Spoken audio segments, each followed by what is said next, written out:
tout Congolais aujourd'hui membre de l'AFC, au fait. C'est juste par la crainte de faire ce qu'ils font, c'est pourquoi ils se taisent encore. Mais la révolution est en marche. La révolution avance. Aujourd'hui, il n'y a aucun Congolais qui ne nous attend pas. Mais ici, chez vous, on tire tous les jours. Ça fait 3 jours que je suis ici. On tire presque dans chaque commune. Dans Mbujimai, à Lubumbashi. Vous me parlez de Mbujimai alors que vous ne maîtrisez même pas la ville où vous êtes. Il y a Kisangani et partout on nous attend. Comment on va vous attendre alors que ceux qui sont ici, on tue chaque jour? Où est-ce que tu as vu qu'on a tué? Tu ne connais pas la situation il y a 3 mois. Et aujourd'hui, avant que nous n'entrions dans cette ville, c'était une poudrière. Aujourd'hui, j'ai des témoignages, non seulement des Congolais. J'ai des témoignages de professeurs d'université. J'avais reçu le corps académique ici. Ils m'ont dit, monsieur le coordonnateur, nous sommes venus vous présenter des félicitations. Je dis, mais pourquoi? Il dit non.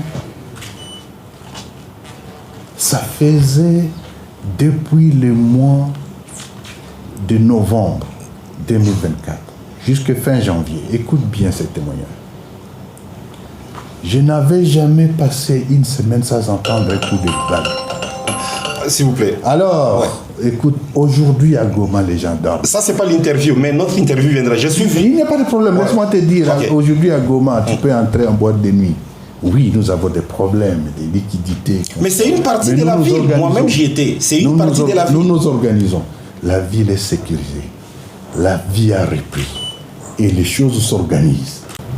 Ils ont ordonné aux banques de ne pas ouvrir. Les banques détiennent les épargnes des Congolais. Sur ordre de Tshisekedi, c'est tout simplement un crime de guerre. Mais vous occupez déjà la ville. Pourquoi parler encore de Tshisekedi? Créez des solutions alternatives. Qu'est-ce que vous faites? Les solutions alternatives sont là. Tu es venu. Tu n'as pas trouvé que les gens vivent. Et nous sommes en train de monter toutes ces solutions alternatives. Est-ce que vous payez les fonctionnaires? Nous nous organisons. Et nous allons finir par les payer. Mais plus ou moins, le service minimum a repris. La normalisation est en cours. Et on organise, on assainit la situation. Nous faisons face à ces difficultés et nous les gérons. Nous ne nous plaignons pas. Mais, ce qu'il faut dire, je voudrais au moins dire que non, que le monde sache et que l'humanité le sache. Que détenir l'argent des épargnants du Kivu au motif que non, il y a la révolution, c'est tout simplement, ce n'est pas une tactique de guerre. C'est tout simplement un crime de guerre.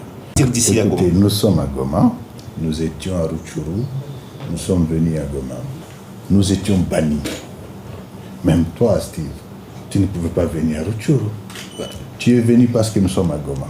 Nous sommes devenus fréquentables. Et ici, c'est depuis 3 mois, j'ai reçu plus de 250 journalistes internationaux.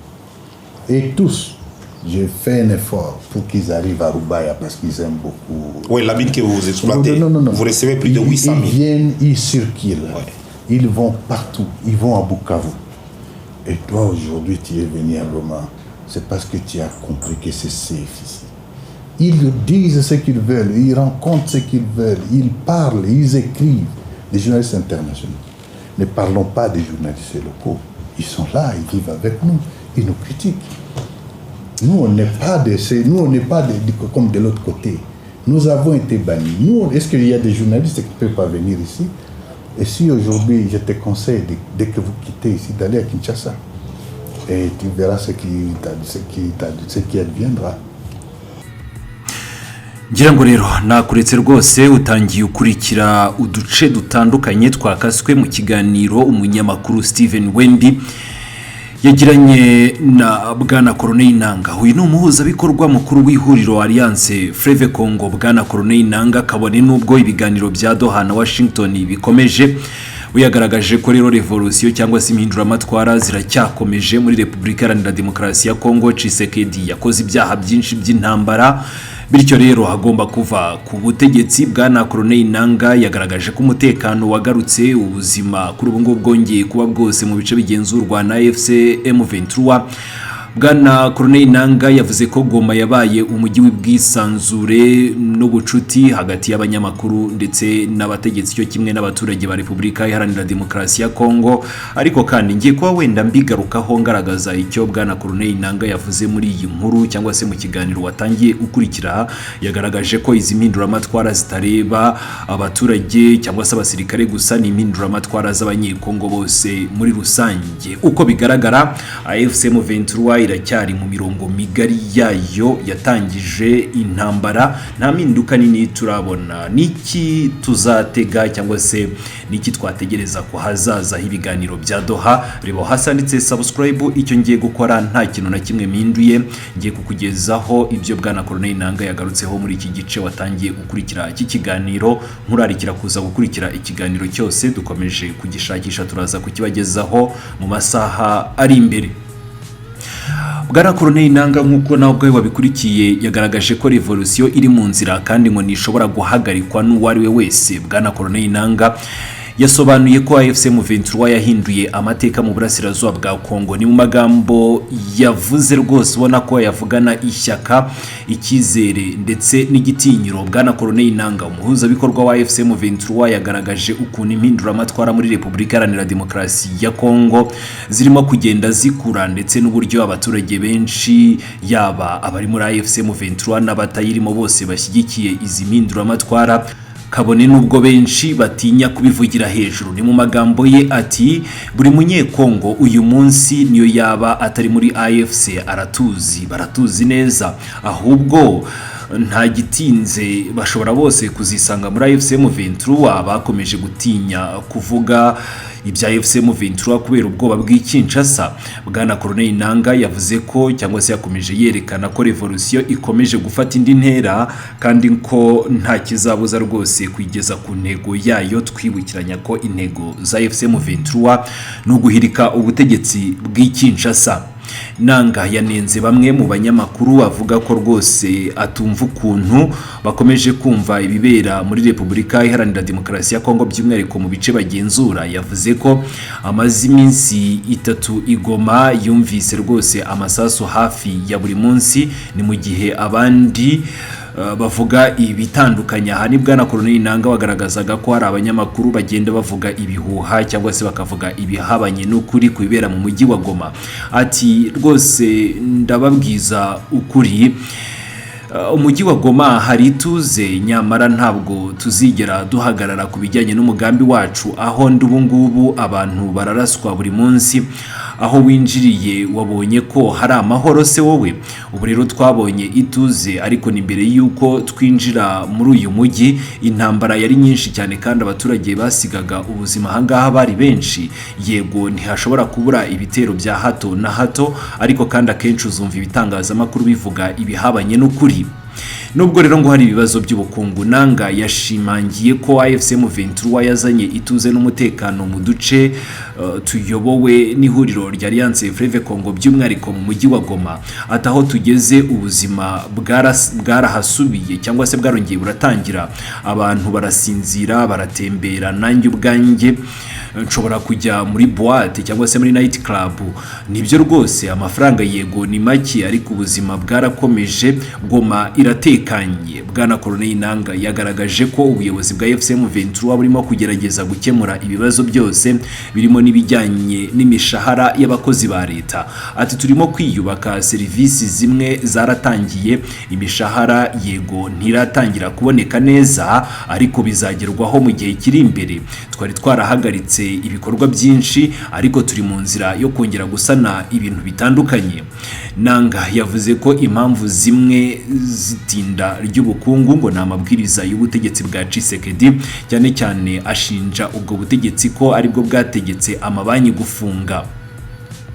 Ati amabanki afite amafaranga y'abaturage, Tshisekedi niwe wabategetse gufunga. Ni icyaha rwose cy'intambara kubuza abantu kubona amafaranga yabo. Ntabwo twavuga ko ari tactique y'intambara, ahubwo ni icyaha gikomeye. Nanga yemeje ko kuva AFC M23 ifashe umujyi wa Goma itangazamakuru ngo ryabonye urubuga rusesuye ndetse n'abanyamakuru mpuzamahanga barenga 250 baramusuye bagira ubwisanzure bwo gukora akazi kabo nta nkomyi.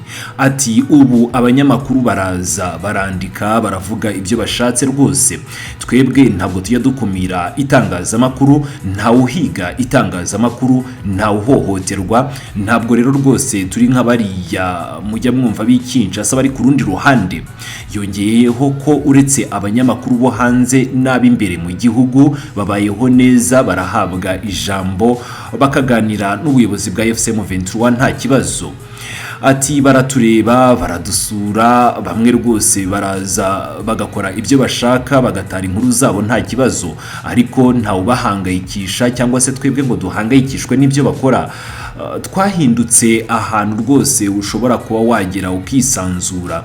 None rero nawe Steven uri hano kuko AFC M23 iri hano, ubu rero nakubwiza ukuri nta kibazo na gito gihari. Twabonye agaciro k'umunyamakuru, twabonye agaciro ka buri wese.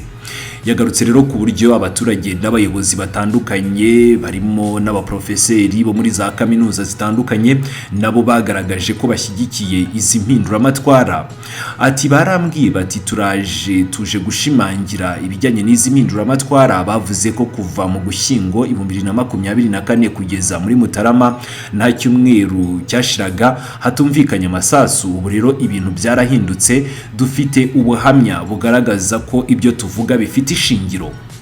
Ni mu gusoza nkuko wakomeje ubikurikira, Bwana Colonel Nanga yavuze ko revolution ikomeje kandi ko amagambo akwiriye kumenya ko abaturage bo mu burasirazuba kuri ubu ngubu bugarijwe n'ibihano bikomeye cyane bashyizwemo n'ubutegetsi bw'ikinshasa. Ati kubera revolution cyangwa se impinduramatwara abaturage babuzwa serivisi, ibyo rero ntibikwiriye kwibazwa cyangwa se ngo bijyanishwe n'iyi ntambara, ni ibyaha, ahubwo abaturage ntibakwiriye mu by'ukuri gukomeza kubihomberamo.